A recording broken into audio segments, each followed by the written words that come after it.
Do you have any memorable moments with Queen and hanging out with them? Yeah, Freddie was always standoffish. We did meet them in airports and things like that. I remember seeing, Mick and I went to a pub in London, and we're pretty sure we saw the band, but we didn't think Freddie was the singer. It was a band called Smile. I'm pretty sure it was them. It was certainly, it would have been Brian and the drummer, you know, and the bass player, but might have been a different singer. And years later, in the mid '70s, we were in the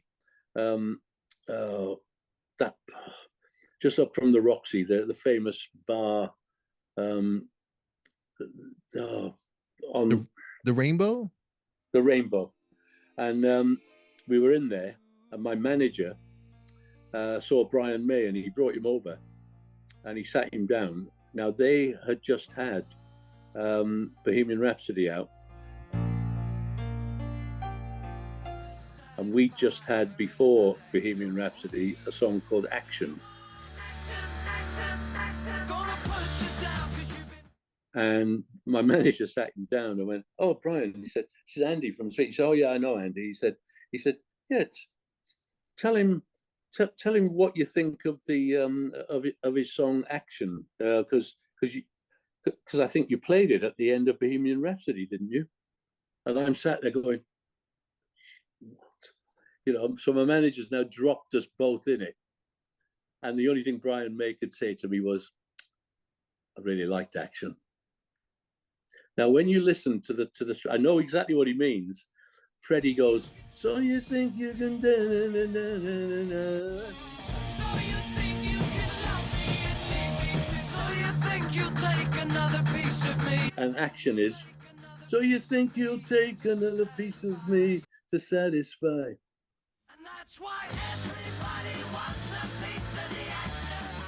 So wow. There is, you know, there's only so many notes, and there's only so many ways of doing things, but I will take that as being they thought that much of that song, you know.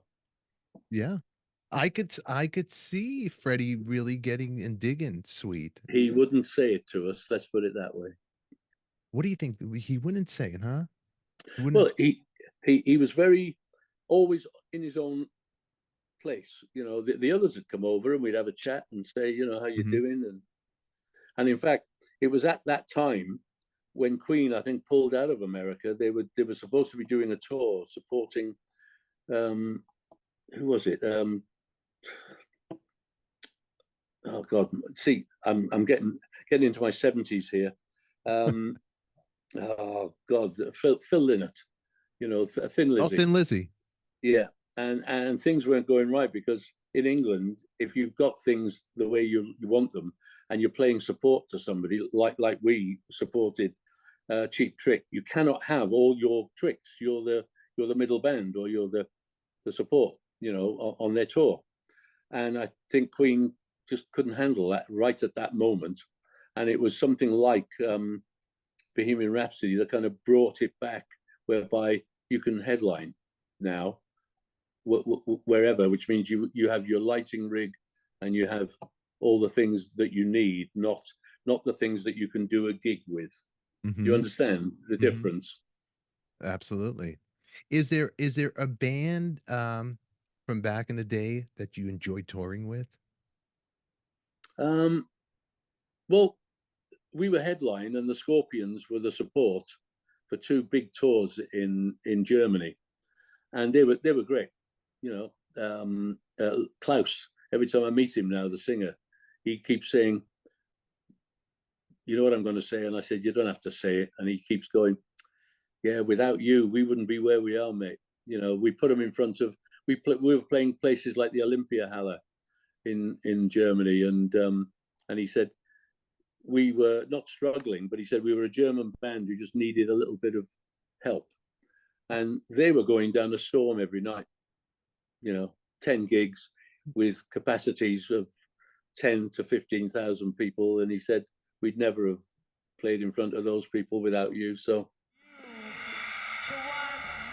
you know, of course, Cheap Trick were lovely, you know, lovely guys. Plus, we did lots of touring with Bob Seger.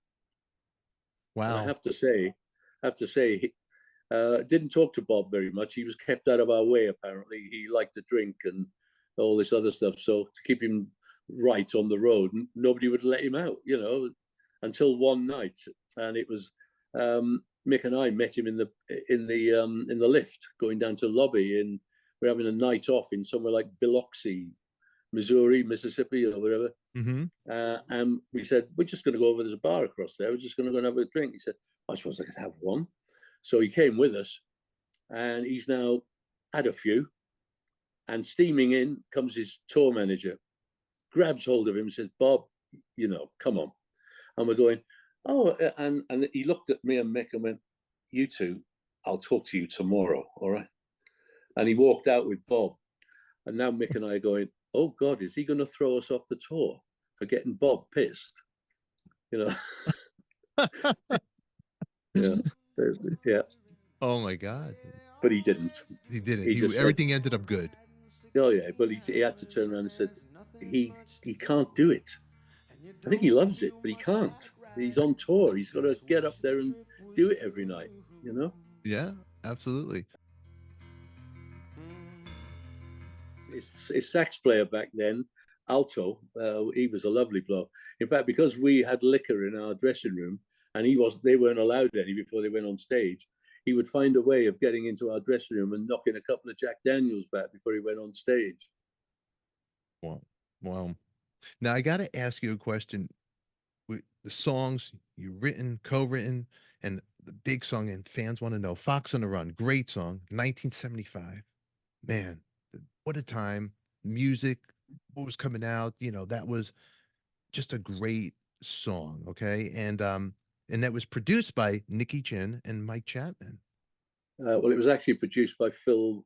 No, Am I Fox on wrong? the Road was produced by me. Was it? I produced Fox, yeah. So I'm wrong on that. Well, no, there is another version of Fox on the Run that ended up on the British Desolation Boulevard album, which I have right. I don't have the British one. I have the American. Right. Well, it should say there, produced by Sweet for Fox on the Run, and if it doesn't, then they've been getting away with it for a while, haven't they? No, it's track 2. Mike Chapman, Nicky Chin. Right. Right here. Did I just start a war? No, no.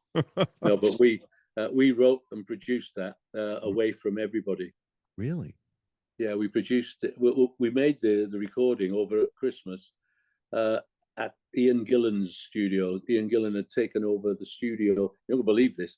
This particular studio that he took over the lease on had recorded everybody from the Yardbirds to Herman's Hermits to Lulu to you name it, Jeff Beck. You know, all these people that had recorded in this studio, and we snuck in there because we didn't want anybody to know where we were going, and he'd only just taken it on, and it was still being set up. There were still wires in all over the place, and we had a great time, you know, on our own. And I jumped into the producer's chair and never looked back from there, you know. So.